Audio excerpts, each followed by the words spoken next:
I believe a lot of mother or father have heard something about Candida infection or Candida overgrowth. So what is Candida?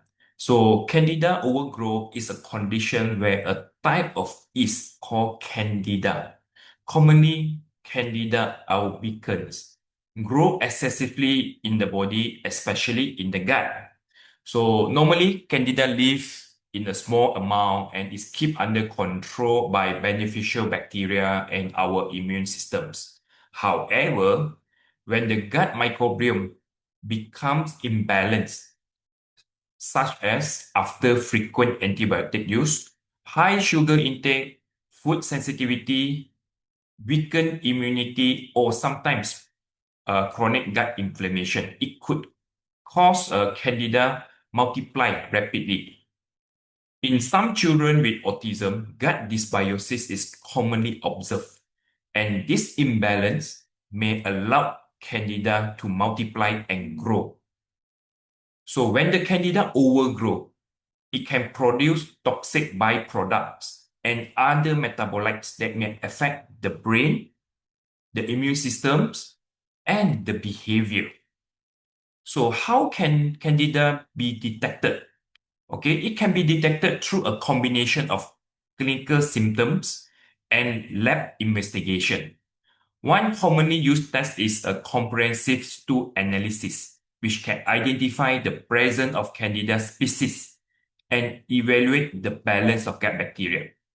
Another useful test is organic acid test, a urine test that measures yeast metabolites such as arabinose or tartaric acid, which may indicate yeast overgrowth in the body. Sometimes blood tests may also detect antibodies against Candida, suggesting an immune overreactions. In many clinical settings, practitioners also rely on symptoms patterns and behavior changes to suspect Candida overgrowth. So what are the symptoms? What are the signs of Candida overgrowth? Okay, it is a combination of symptom of gastrointestinal behavior and immune-related symptoms. As for example, the child may have bloated abdomen, gassy stomach, constipations, diarrhea, foul smelling stool, and sometimes a white coating on the tongue or recurrent fungal skin infections. How about behavior changes? Some children may show increase in hyperactivity, irritability, mood swing, poor concentration, sleep disturbance, or increased repetitive behavior. So, besides that, many children with yeast overgrowth also develop strong craving for sugar. This is very common being observed.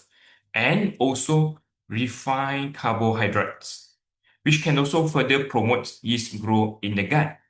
Okay, remember parents, no sugar and no refined carbohydrates. Okay, all right. So now come to the management and treatment and Candida overgrowth. So usually it involves combination of biological and nutritional approach.